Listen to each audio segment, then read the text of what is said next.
2011 में सितंबर 11 सितंबर को अमेरिका के वर्ल्ड ट्रेड सेंटर पे हमला हुआ। देखिए, जब अमेरिकन भाषा लिखते हैं ना तो उससे थोड़ा पहले महीना जय हिंद, अलकायदा का सरगना यानी सर्वे सर्वा ऐमान अल जवाहिरी मारा गया। सर्वे सर्वा ऐमान अल जवाहिरी मारा गया। ये 9/11 हमला का एक मास्टरमाइंड था। देखिए, जब 9/11 हमला हुआ था 9/11 2011 में सितंबर 11 सितंबर को अमेरिका के वर्ल्ड ट्रेड सेंटर पे हमला हुआ।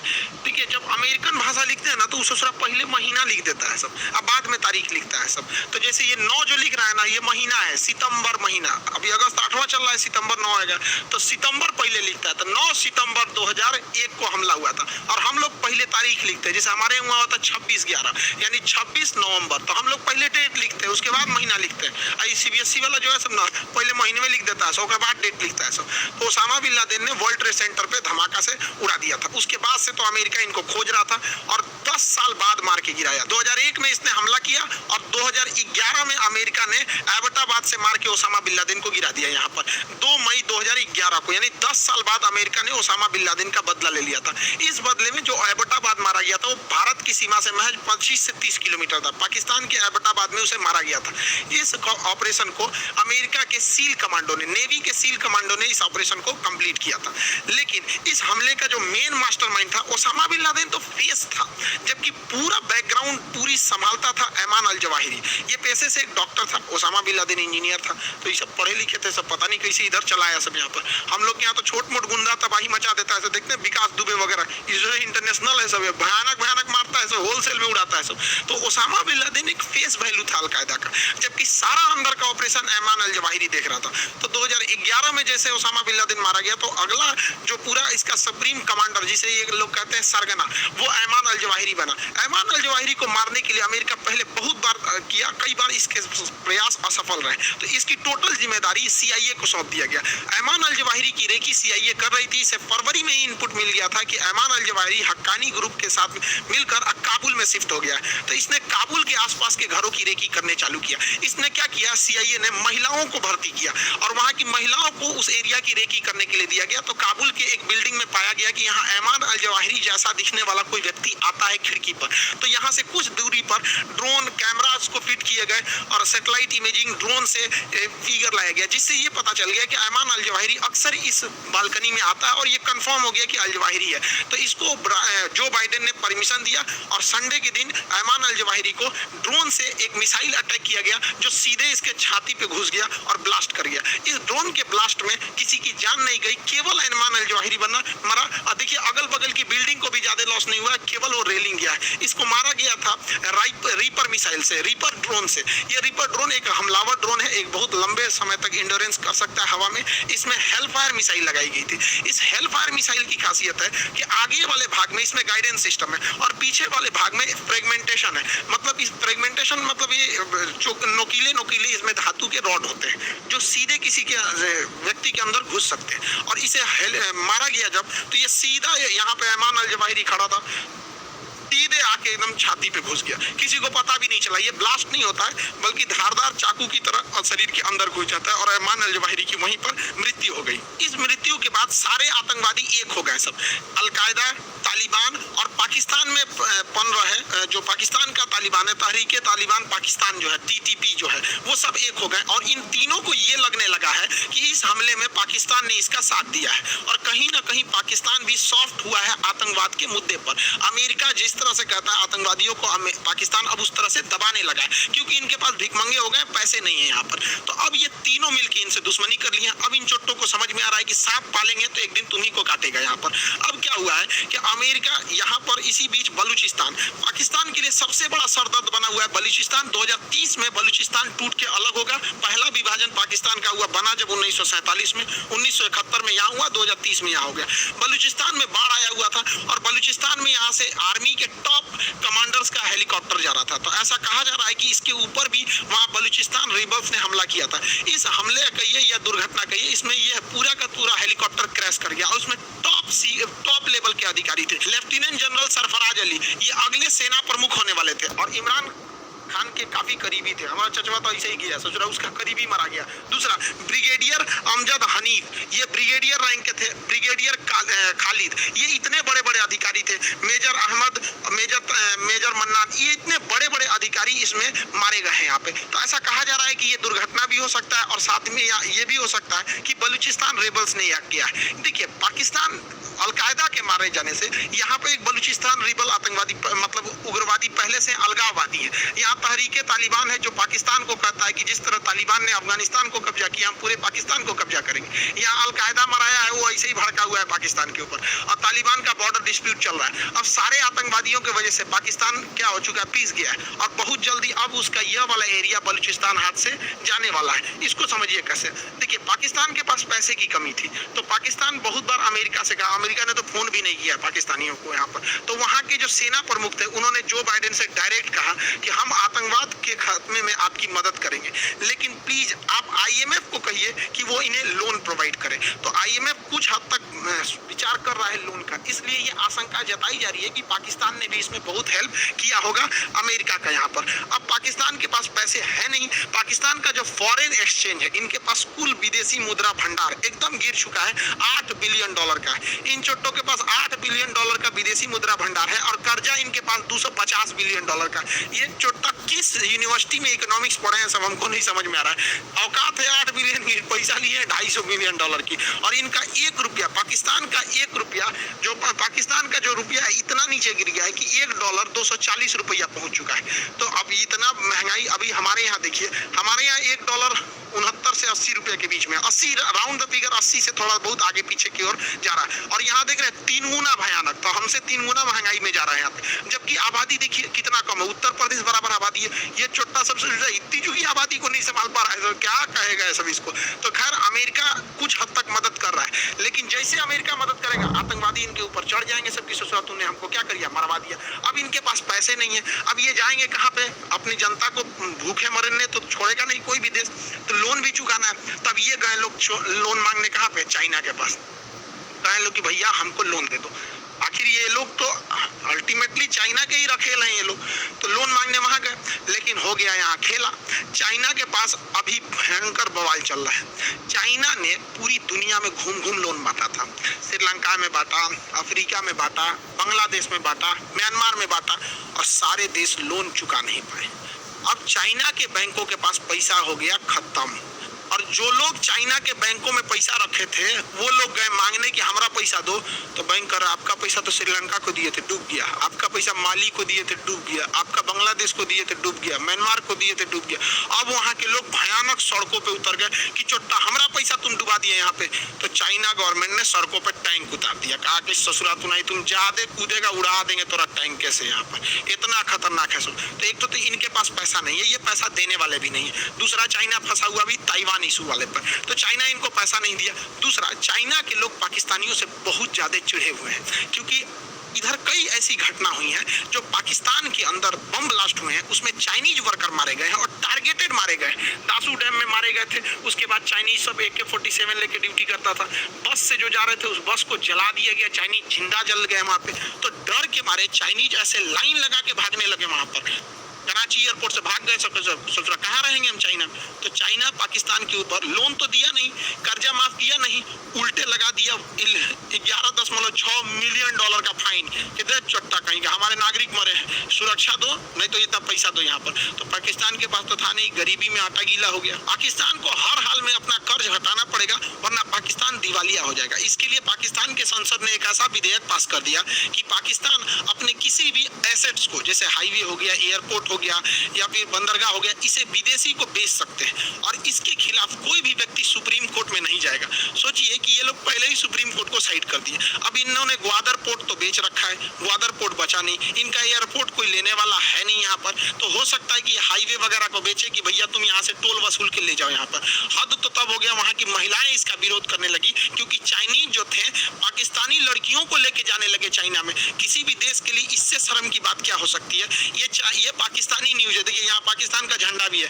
ये पाकिस्तानी लड़की को गर्ल को लेके जा रहा था चाइना में, यहाँ पर विरोध हो गया यहाँ पे। तो अब पाकिस्तानी लड़कियां अब जाएंगी कर्जा उतारने के लिए। यार कोई भी देखो, हम लोग को भी इतना शर्म लगता है है देश सुनते कि पाकिस्तान वालों का क्या क्या हाल हो गया वहाँ पे, ये हाल है। और पाकिस्तान के लोग भी देख रहे होंगे, तो ये आप ही के यहाँ का न्यूज है, ये हमारे यहाँ का न्यूज नहीं है। चाइनीज भड़क गया कि हम ले के जाएंगे उसको यहाँ पर, तो ये हाल हो गया पाकिस्तान का। और उसके पास बेचने के लिए कुछ है नहीं। सीपी इसी सड़क में ऑलरेडी उसने कर्जा ले रखा है इतना बड़ा सड़क बनाने में और चारों ओर फैक्ट्री लगाने में, फैक्ट्री तो लगी नहीं।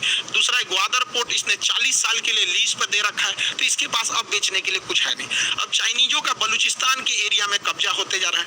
बलूचिस्तान खनिज संपदा से बहुत भरा हुआ है और बलूचिस्तान के खनिज को चाइना निकाल रहा है और यहाँ बलोच वाले मिल के उसको मार रहे हैं। बलोचों का कहना है कि ससुरा हमको अलग करो, जब तुम हमारे साथ भेदभाव करते हो तो हमको अलग करो। देखिए पाकिस्तान की समस्या समझिए, कोई भी देश को एजुकेशन बहुत जरूरी है और ना उस देश के अंदर जाहिलियत भर जाएगी। पाकिस्तान में जो पंजाबी लोग हैं उन्हें ज्यादा वैल्यू दिया जाता है। कहा जाता है कि गोरे गोरे लोग होते हैं, बहुत अमीर होते हैं, पढ़े लिखे होते हैं, तो पाकिस्तान में सबसे ज्यादा वैल्यू पंजाबियों को दिया जाता है, उसके बाद वैल्यू सिंधियों को दिया जाता है। पाकिस्तान में यही दो लोग इज्जत से जी सकते हैं और सबसे कम वैल्यू दिया जाता है बलोचों को। तो बलोच को इज्जत नाम की कोई चीज नहीं मिलती है। हालांकि अगर आप ध्यान देंगे तो सबसे ज्यादा तो पंजाबियों की इज्जत होती है, उसके बाद सिंधियों की, बची कुची जो इज्जत एकदम कचरा बराबर देते हैं सब बलोचों को। इससे भी गए गुजरा इज्जत देते हैं सब बंगाल को, पूर्वी पाकिस्तान को। ये बांग्लादेश जिसे देख रहे हैं ये तो पूर्वी पाकिस्तान था। ये पाकिस्तानी इन्हें कहते थे कि ये बंगाली काले होते हैं, इन्हें किसी काम लायक नहीं रखते थे। तो यही हुआ कि बंगाल में मुक्ति वाहिनी खड़ी हो गई और 1971 में भारत के सहयोग से यह मुक्ति वाहिनी ने आजाद करा दिया और 1971 में बांग्लादेश टूट गया। यह इतिहास दोबारा दोहराया जाएगा 50 सालों के बाद, 60 सालों के बाद। 2030 तक यहाँ से बलोच भी अलग हो जाएगा। बलोच का कहना है कि ससुरा तुम हमको निम्न कैटेगरी का समझते हो तो हम क्यों तुम्हारे साथ रहेंगे यहाँ पर। तो बलोच अभी यहाँ से 2030 तक क्या हो रहा है, ये अलग होने की लगभग 99.99 संभावना है कि बलोच अलग हो जाएगा। तो बलोच को समझिए, बलूचिस्तान जो है ये पाकिस्तान में मोहम्मद अली जिन्ना ने जबरदस्ती कब्जा कर लिया 1 अप्रैल 1948 को, जबरदस्ती यहाँ बलूचिस्तान पे कब्जा कर लिया। तभी से बलूचिस्तान में यहाँ इसका विरोध हो रहा है। बलूचिस्तान का जो एरिया है टोटल पाकिस्तान का 40% एरिया है ये बलूचिस्तान, लेकिन यहाँ आबादी इतनी कम है, महज 7% आबादी रहती है, 7%, क्योंकि यहाँ पूरी तरह से पहाड़ और पठार है। लेकिन यहाँ खनिज संपदा बहुत ज्यादा है। पाकिस्तान के टोटल गैस और पेट्रोलियम का 45% इसी बलूचिस्तान से निकलता है। उसका टोटल खनिज जो मिनरल है, कॉपर है, ये सब बलूचिस्तान से निकलता है। इसकी सीमा अफगानिस्तान से और ईरान से लगती है, इसलिए इसका स्ट्रेटेजिक महत्व भी है। पाकिस्तान का दूसरा सबसे बड़ा बंदरगाह ग्वादर बंदरगाह भी यहीं से है। सीपीसी सड़क भी इधर ही जा रहा है। लेकिन इन सारे चीजों में बलूचिस्तान के लोगों को रोजगार नहीं दिया गया, यहाँ कोई भी डेवलपमेंट नहीं किया गया, ना ही कोई कायदे की यूनिवर्सिटी खोली गई, ना ही हेल्थ केयर इंफ्रास्ट्रक्चर को बढ़ावा दिया गया, ना ही किसी इन्वेस्टमेंट को यहाँ लाया गया। यहाँ किसी भी तरह का डेवलपमेंट नहीं किया गया और उल्टा तो यहाँ पे सेना लगा दिया गया जो यहाँ लोगों को घर में घुस घुस के मार देती है और चाइनीजों को भर दिया गया, यहाँ की लड़कियों को उठा के लेके चले जाते हैं। तो ये एरिया में भीषण बवाल हो गया है। अब इन लोगों का कहना है कि हम क्या रहेंगे, अलग रहना चाहते हैं। तो ये बलोच वाले लोग अलग रहना चाहते हैं। अब यहाँ पे डबल समस्या समझिए कि बलोच जो है इनको भारत का समर्थन है, ये भारत के मतलब फेवर में रहते हैं। देखिए जब भी बलोच का झंडा देखिएगा तो इंडिया का झंडा साथ में रहेगा। तो बलूचिस्तान में ये अशांति देखकर यहाँ पर तहरीके तालिबान पाकिस्तान है, ये भाई साहब देख रहे हैं, ये जो हीरो की तरह है, तो हम लोग के लिए तो ठीक है, ससुरा मार रहा है पाकिस्तान को, मार भाई तुम और तगड़ा एकदम यहाँ पे। तो हम लोग के लिए क्या कचरा, हमारे दुश्मन का दुश्मन हमारा दोस्त। इंटरनेशनल रिलेशन में तो यही होता है, लेकिन हम लोग तो एथिक्स वाले हैं, खुल के सपोर्ट नहीं कर सकते इनका। लेकिन आप तो समझदार हैं यहाँ पे। तो तहरीके तालिबान कहता है कि हाँ ये अलग होना चाहिए। दूसरा जो बलोच लोग हैं, लोग बलूच, ये भी अब पाकिस्तान से कहने लगे कि हमको अलग करना है। और हद तब हो गई जब फरवरी में इन बलोचों ने पाकिस्तान के 200 रेंजर जवानों को, उनके जो बीएसएफ होती है रेंजर, मार के मौत के घाट उतार दिया वहाँ पर। अब पाकिस्तान को समझ में आ रहा है कि 26/11 पे हमला कराओगे, कश्मीर में कराओगे, अब तुम ससुरे खुद मरोगे। अब इसमें भारत सरकार को क्या करना चाहिए कि इनका थोड़ा समर्थन करना चाहिए, जो बलोच है। अब इसमें ऐसा नहीं कि भारत सरकार ने समर्थन नहीं किया था। 2016 में लाल किले पे से हमारे प्रधानमंत्री मोदी जी ने कहा था कि पीओके और बलोच के लोगों के साथ उनकी सहानुभूति है। इससे बलोच लोगों का मनोबल बहुत बढ़ गया। अब बलोचों का मनोबल बढ़ेगा ना तो ये विद्रोह कर देंगे, लेकिन ये लुका छिपी की तरह नहीं हो पाएगा। और हाँ, ये बात हम समझते हैं कि प्रधानमंत्री हो, राष्ट्रपति, विदेश मंत्री, इनकी एक लिमिटेशन है, ये कुछ भी बातों को नहीं बोल सकते, लेकिन हम लोग तो बोल सकते हैं। हम लोग तो कहते हैं भैया खुला समर्थन है भारत का। बलोच लोगों से कहते हैं कि इशारा समझो, हम लोग भी खुला समर्थन इशारों में ही किए थे मुक्ति वाहिनी का, और 1971 में अलग हुआ था। तो जितने बलोच भाई लोग हैं, आप आगे बढ़ो, हम आपके पीछे आइबे करेंगे, हमारा विक्रांत पीछे से आएगा, सब आएगा यार, बस एक बार आगे बढ़िए। सरकार का काम क्या है कि वो खुल के तो कुछ नहीं बोल सकते ना, फंस जाएगी। तो सरकार का काम थोड़ा पर्दे के पीछे होता है। तो हम लोग का काम है बलोच लोगों का मोरल बढ़ाना, तो मोरल हाई हम लोग कर देते हैं। बाकी मटेरियल पहुंचाना सरकार का काम है, हमारी रॉ है, मटेरियल पहुंचा दे। हम लोग के लिए एक फायदा ये है कि हम लोग बोल सकते हैं, कोई दिक्कत नहीं है, लेकिन सरकार चाहती है लेकिन बोल नहीं सकती। आप सब पढ़े लिखे हैं, समझदार हैं, क्योंकि इंटरनेशनल रिलेशन में एक दबाव बन जाता है कि आप क्यों किसी देश को तोड़ रहे हैं यहाँ पे। तो भारत के लिए ये एक बहुत अच्छा जब दबाव है कि अगर तुम कश्मीर को अशांत करोगे तो ससुरे हम तो तुम्हारा तूरिये देंगे, और हमें तोड़ने में जाता क्या, पहले से एक्सपीरियंस है हम लोग के पास 1971 का, इसी को दोहरा देंगे 2030 में। और तुम्हारे पास तो अर्थव्यवस्था नहीं है ससुरे, खाए भी ना मर रहे हो यहाँ पर। देखिए, बलूचिस्तान का अलग होना या अशांत होना बहुत ज्यादा जरूरी है कश्मीर के सिक्योरिटी के लिए। बलूचिस्तान पाकिस्तान का 40% एरिया है। अगर ये अशांत हो गया, यहाँ विद्रोह हो गया आजादी के लिए, तो पाकिस्तान को अपनी सेना को यहाँ से बुलाना पड़ेगा कश्मीर से, और यहाँ पर जाके इंसर्जेंसी को शांत करना पड़ेगा, जिससे कि हमें फायदा होगा और कश्मीर शांत होगा। तो कश्मीरी भाइयों की शहादत न हो, कश्मीर शांत हो सके, भारत का कश्मीर भारत के साथ कंधे से कंधा मिला के चल सके, वहां भी विकास हो सके। इसलिए कश्मीर के विकास के लिए ये जरूरी है कि एक नए देश का उदय हो, और इसके लिए जहां तक हो सके हम लोग से तो जितना बनता है कर सकते हैं। हम मोरल बढ़ा सकते हैं, आइडियाज आगे बढ़ा सकते हैं, लेकिन मटेरियल सरकार ले आएगी। बलोच लोग आप याद रखिए, आपको आगे बढ़ना पड़ेगा। आप एक कदम आगे बढ़ाइए, बाकी सारा काम हम लोग कर देंगे यहाँ से। तो ये बलूचिस्तान का ये एरिया अशांत होना जरूरी है। इससे एक तीर से दो निशान होगा, एक पाकिस्तानी आर्मी इधर मोबिलाइज होगी, दूसरा पाकिस्तान का जो चाइना का ये जो सीपीईसी का सपना है ये भी धाराशायी होगा। ग्वादर पोर्ट का पूरा पैसा फंस जाएगा। अब ससुरा चाइना, अब चाइना की मजबूरी बनेगी कि उसको मलक्का होके ही आना पड़ेगा, क्योंकि पहले उसका आइडिया था कि इधर से इधर अरब सागर में चले जाएंगे, भारत को बाईपास कर देंगे। अब ससुरे बाईपास करके देखो, हिंद महासागर में तो उघारे करके मारेगी इंडियन नेवी तुम चाइनीज लोगों को। तो भारत सरकार के लिए बहुत जरूरी है ये बलूचिस्तान का मामला खेलना, और अभी मौका बहुत बेहतरीन है बलूचिस्तान वाले लोगों के लिए। मोरल के साथ साथ मटेरियल की भी जरूरत है, और बलूचिस्तान वाले लोगों को भी कहते हैं एक बार तो आपको आगे बढ़ना ही पड़ेगा। एक समय था जब पाकिस्तान जो था ना, चाइना के गोद में बैठा था। आइए, हमारा चचवा क्या बोलता था, ये चोट्टा साला क्या कह रहा था कि हमारी और चाइना की दोस्ती हिमालय से भी ऊंची है और समुद्र से भी गहरी है। चोट्टा कहीं का। अब बोलो कि हमारा और चाइना का कर्जा हिमालय से भी ऊंचा है, समुद्र से भी गहरा है, दूसरे के बल पे कूदेंगे। देखिए, मेन आप समझिए गहराई से, कभी भी किसी भी देश को अगर आगे बढ़ना है तो किसी दूसरे देश पे नहीं कूदना चाहिए। एक समय था ये ससुरा अमेरिका के दम पे कूदता था, बाद में चाइना के दम पे कूदा, दोनों ने लात मार दिया। तो ये मोरल है लेसन, किसी को दूसरे देश पे नहीं कूदना चाहिए। यूक्रेन तो कूद रहे थे, मरा गए छुट्टा। दूसरा कि हर देश को अपने खुद के विकास पे ध्यान देना चाहिए, दूसरे के टांग नहीं लड़ाना चाहिए। हम लोग मंगल ग्रह तक चले गए, ये ससुरा अभी कश्मीर में घुसने के लिए सोच रहा है। तो अगर ये टांग नहीं लड़ाता, कश्मीर से 370 हट गया, धीरे धीरे आने वाली जितने कश्मीर के उग्रवादी हैं सब, ये चोट्टे 30-40 साल में मर जाएंगे सब। उसके बाद नई जनरेशन वो भारत से कंधे से कंधा मिला के चलेगी, उसको पता ही नहीं चलेगा 370 क्या है। लॉन्ग टाइम में सोचिए यहाँ पर। दूसरा, हर देश को अपना एजुकेशन पे ज्यादा ध्यान देना चाहिए। पाकिस्तान ने कभी एजुकेशन पे ध्यान नहीं दिया। और सबसे जरूरी, आत्मनिर्भर बनिए। हम लोग आत्मनिर्भर की ओर बनेंगे तो किसी की जरूरत नहीं पड़ेगी। और सबसे खतरनाक जो चीज किसी देश को बर्बाद कर देता है, धार्मिक लोगों का देश के ऊपर वर्चस्व हो जाना। यहाँ फ्रांस देखिए, फ्रांस के राजदूत को लात मारो, इनको मारो, उनको मारो। अरे यार, धार्मिक चीजें घर के अंदर की चीजें, पर देश के ऊपर धर्म हावी नहीं हो बनना चाहिए, क्योंकि धर्म एक ऐसा चीज है जो कभी मतलब आप उसके उसमें आपको प्रॉफिट लॉस कुछ सोचना ही नहीं देता आपको। तो पाकिस्तान में क्या क्या हुआ, यही सारी समस्या हुई, धर्म हावी हो गया।